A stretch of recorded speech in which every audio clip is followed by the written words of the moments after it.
ના બેના, ઊભો નહીં થઈ શકું, બાકી કઈ પણ કે.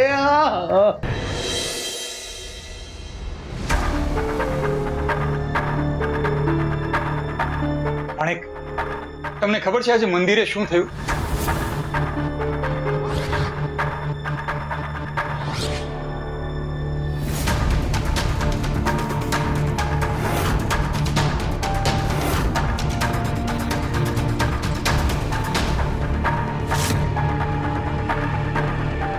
માણેક, તમે થાળીમાં માત્ર ગોળ પીરસ્યો? ઘરમાં જે બચ્યું હોય એ જ પીરસું ને. દાળ ભાત રોટલા બધું બન્યું હતું, પણ ભાભી અને જીવણ મામા બધું ખાઈ ગયા. જે બચ્યું હતું એમાંથી મોટા ભાઈને જમાડવાના હતા. આપણા માટે કાંઈ જ. હા, ગોળ છે એ પણ કદાચ આજે ખાવા મળ્યો છે. કાલે મળશે કે નહીં તમારા હરિજાણ. આપણા ઘરનું અનાજે પતી ગયું છે. આજે જે કઈ રસોઈ બની હતી એ ફૂલણ માસી એમના ઘરેથી અનાજ લઈ આવ્યા હતા એની બની હતી. આપણા માટે ને આપણા બાળક માટે કંઈ જ નથી બચ્યું.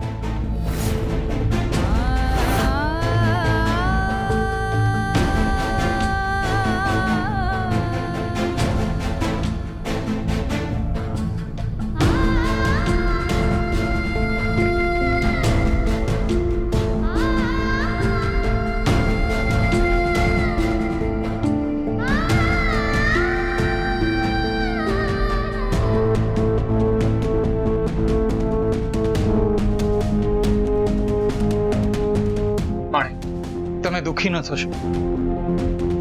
હરી જરૂર કોઈ માર્ગ કાઢશે. કયો માર્ગ કાઢશે તમારા? ને આટલી શ્રદ્ધા કેમ છે તમને તમારા હરિ પર? શું મારી પીડા દૂર કરવા આવશે તમારા હરિ? હા, આવશે. શ્રદ્ધા રાખો હરિ ઉપર. ચાલો રાખી શ્રદ્ધા, પણ એનો પુરાવો મળશે.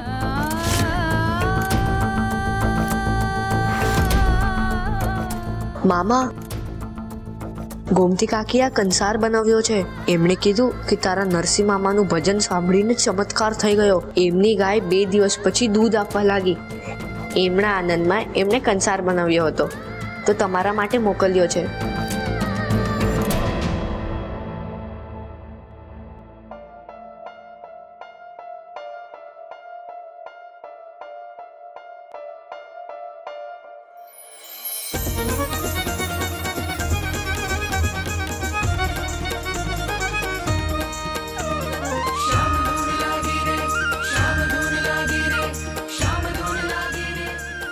શ્રદ્ધાનો પુરાવો.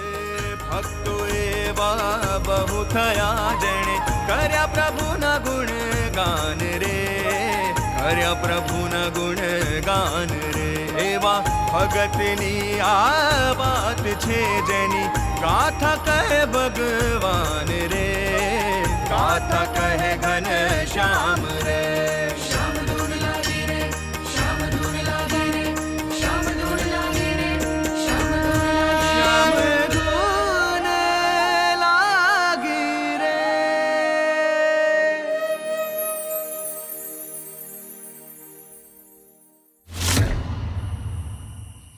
મામા, લોકો કહે કે સ્વર્ગ બહુ સુંદર હોય. કેમ?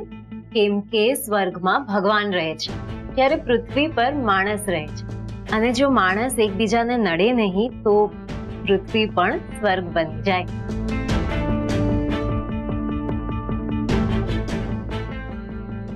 એ માણેક, તું મને કેમ સંભળાવે છે? અરે, તમે પહેરી લીધી શું પાઘડી? મેં જે કહ્યું એ વાતની પાઘડી તમે તરત જ પહેરી લીધી, કારણ કે તમને એકદમ બંધ બેસતી હતી. અને હા, સાચી વાત તો કડવી જ લાગે મામા. એકદમ બરોબર મામી. એ બરોબર વાળી જ્યારે જુઓ ત્યારે બાપાની વિરુદ્ધ જાય છે. આજે તો હું તને મામા,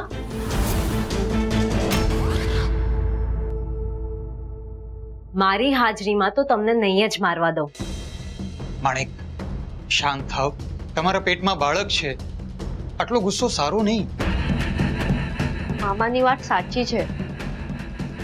વામન, તારે તારા મામીનું ધ્યાન રાખવાનું છે. એ ગુસ્સો ન કરે એ તારે જોવાનું છે. એમની કાળજી લેજે. હા હા. એ વાવાઝોડા, પહેલા તારા બાપાની કાળજી લેતા શીખ. જા, ઝટ જઈને મારા માટે દૂધ લઈ આવ. વામન, વડીલોની વાતનો અનાદર ન કરાય. મારા મામા બહુ જ સારા છે, પણ તમારા મામા બહુ જ ખરાબ.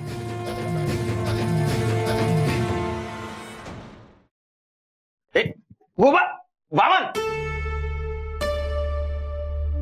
નરસિંહ મહારાજ, બહુ ફેંકાફેંકી કરીને સ્વર્ગની વાતો બનાવીને તમારો જીવ ધરાયો હોય તો જરાક ધરતી પર પણ આવો. મામા, હું તો ધરતી ઉપર જ છું અને ધરતી પર જ રહેવાનો. પણ મારી વાર્તા સાંભળીને તમને કંટાળો આવી રહ્યો હોય તો આજે તમે તમારી કોઈ વાર્તા સંભળાવો.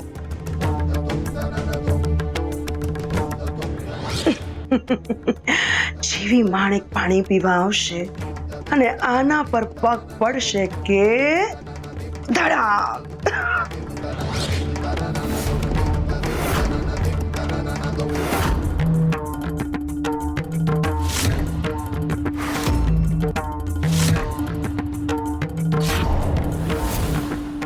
બાપુ, હા, અરે વાહ, આવી ગયો. લાવ, દૂધ લાવ મારું.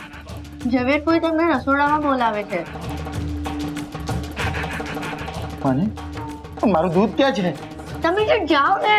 હા હા, જાઉં છું, જાઉં છું.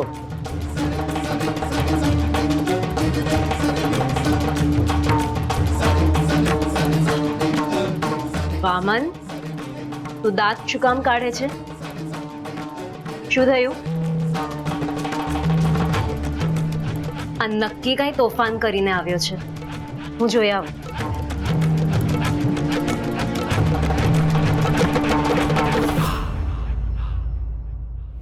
રાધે કૃષ્ણ.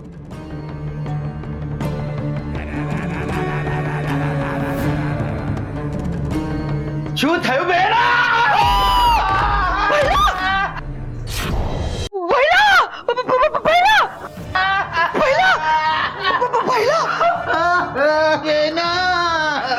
મારી કમર ભાંગી ગઈ. પહેલા ઉભો થા. હા બેના, ઊભો નહીં થઈ શકું, બાકી કઈ પણ કે.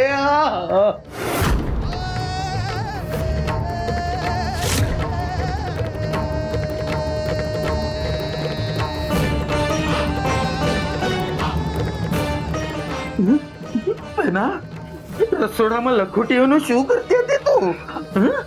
પેલી માણેક મહારાણી માટે આ પાથરી હતી, પણ તું અહીંયા શું કામ ગુડાણો? બેના, તે જ તો બોલાવ્યો હતો ને મને. મેં નથી બોલાવ્યો તને. આવું થોડી હોય, તે જ તો બોલાવ્યો ને.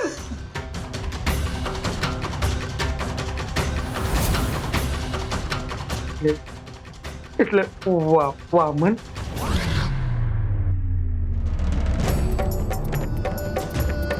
તમે લપસી ના જાઓ એટલે મેં બાપુને રસોડામાં મોકલ્યા. હું ન કરાય દીકરા. જો તારા બાપુને વાગ્યું ને. બાપુ પડ્યા તેમને એકલાને વાગ્યું, અને તમે પડ્યા હોત તો 2 જણને વાગ્યું હોત, તમને અને તમારા બાળકને પણ. હું તમને કાંઈ નહીં થવા દઉં.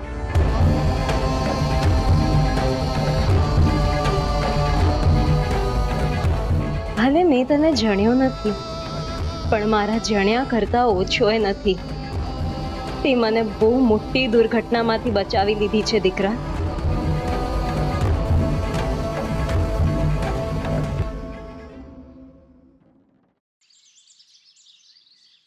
વૈષ્ણવજન તો તેને કહીએ જે પીડ પરાઈ જાણે.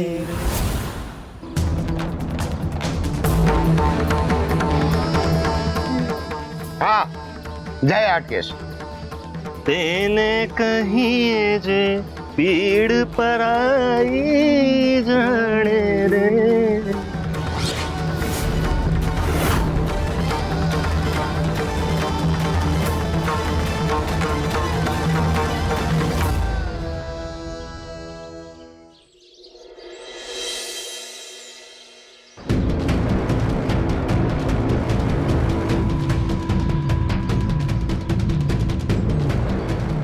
જય હાટકેશ.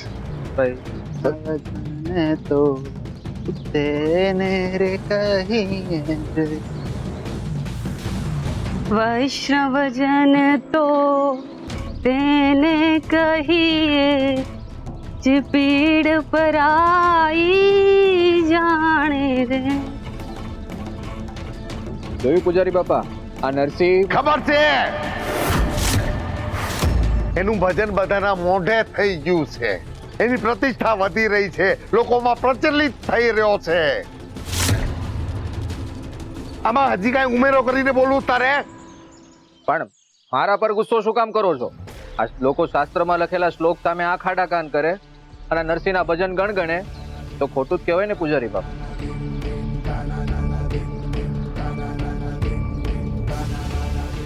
હા, નરસિંહને તો રોકવો જ પડશે.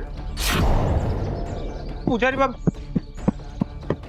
પૂજારી બાપા, હું થયું? મારા બાની તબિયત બહુ ખરાબ છે. એમને આખા શરીરમાં બળતરા થાય છે. બાપા, મારા બા બિચારા કંટાળી ગયા છે. હું એમને હિંમત આપું છું પણ એમને મળતું નથી.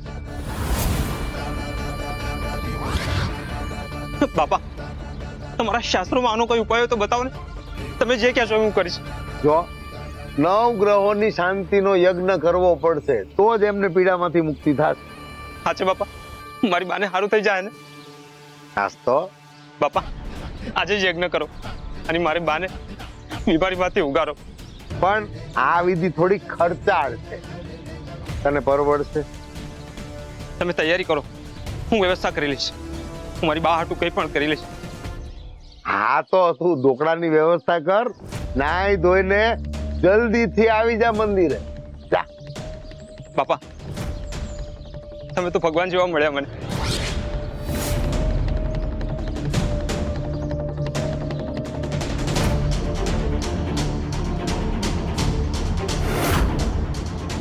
ગમે તે કયો, માણસ મુશ્કેલીમાં હોય તો અંતે તો શાસ્ત્રના શરણે જ આવે છે. અને શાસ્ત્રનું જ્ઞાન મારા કરતા વધારે કોની પાસે?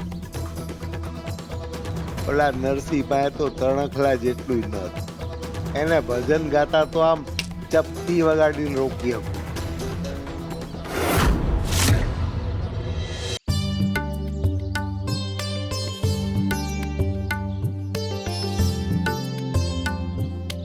હે પ્રભુ, આ જગતમાં જેટલા પણ લોકો પીડાઈ રહ્યા છે એ સર્વની પીડા દૂર કરજો પ્રભુ. રાધે કૃષ્ણ.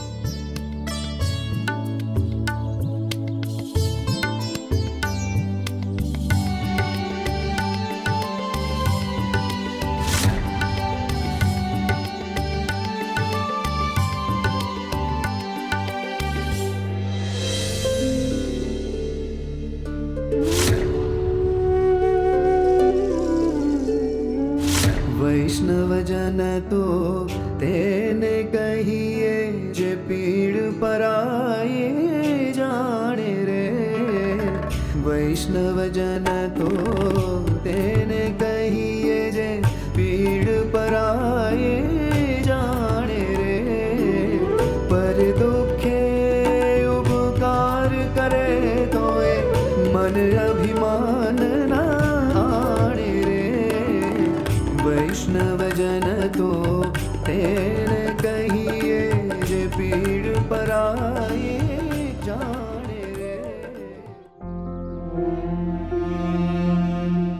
મારે તમને કંઈ કહેવું છે. રાત્રે જ વાત કરવાની હતી પણ તમે સૂઈ ગયા હતા.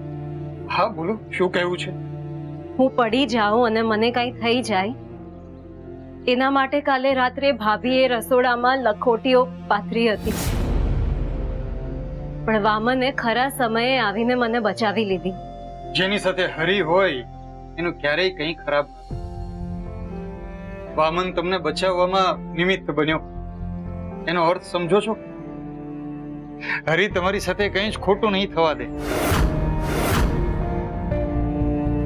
તમે સમજતા કેમ નથી કે તમારા ભાભીમાં આપણા બાળકને મારવા માંગે છે? અને તમે આ વાતને આટલી હળવેથી લઈ રહ્યા છો? માણેક નીતિ, જે દિવસે તમે સંપૂર્ણપણે હરિને સમર્પિત થઈ જશો એ દિવસે તમને બધું જ સમજાઈ જશે. આપણા બાળકનું આયુષ્ય તો હરિના ચોપડે લખાઈ ચૂક્યું છે. આ ધરતી પરનો કોઈ પણ મનુષ્ય એનું ભાગ્ય બદલી નથી શકવાનું. અને જો એના મૃત્યુનું નિમિત્ત ભાભીમાં બનવાના હશે તો એવું જ થશે. તો શું કરવાનું? આપણે હાથ પર હાથ રાખીને બેસી રહેવાનું? ના, આપણે આપણું જે કર્મ હોય એ કરતા રહેવાનું. બાકી જો એવું લખાયું હશે કે આપણા બાળકના મૃત્યુનું નિમિત્ત ભાભીમાં બનશે તો એવું જ થઈને રહેશે. તમે ગમે તેટલો પ્રયત્ન કરો એને રોકી નહીં શકો. આ બધી વાતો એક ભક્ત બીજા ભક્તને કહે ને એ સારી લાગે છે, પણ હું માં બનવાની છું. આપણા બાળકને મારવાના કાવતરા થઈ રહ્યા છે એ વાતે મારા મનમાં કેટલો અજંપો થઈ રહ્યો છે એ તમે વિચારી પણ નહીં શકો. જવા દો. કાલે રાત્રે તો કંસારની વ્યવસ્થા થઈ ગઈ. આજનું શું? બધાને આજે ઘરમાં ભૂખ્યા રાખવાના છે?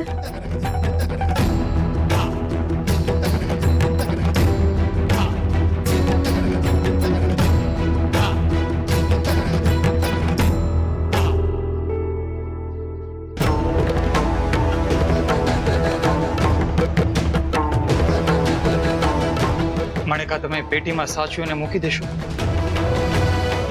હું આવું જમવાની વ્યવસ્થા કરી દઉં.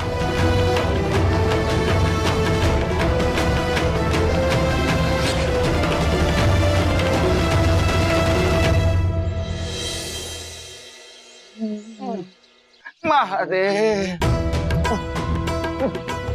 મહાદેવ મહાદેવ મહાદેવ. ઊંટના 18 से 18 અંકમાં આકા. શું બોલ્યો તું નટ્ટુ? જે તે સાંભળ્યું? એ નટ્ટુ એક ઊંધા હાથને આપીશ ને.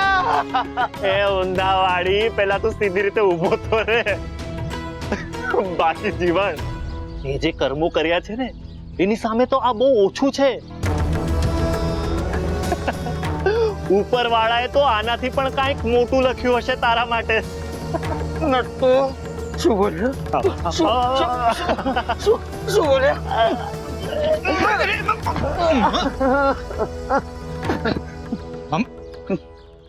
મામા, તમારે ઘરે રહીને આરામ કરવો જોઈતો હતો. મને કહ્યું હોત તો વૈદ બાપા પાસેથી તેલ હું લઈ આવત. રહેવા દે. પરોપકાર કરવાના દેખાડો નહીં કર. આ બધું તારી માણેકના લીધે જ થયું છે. માણેકને લીધે? હા. કેવી રીતે? મેં પડવાની હતી એ જગ્યા હું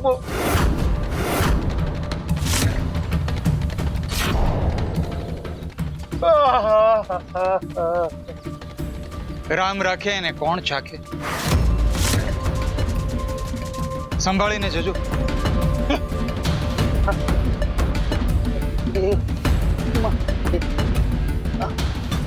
જીવન, તારા કર્મો જ તને ડૂબાડશે. નટ્ટુ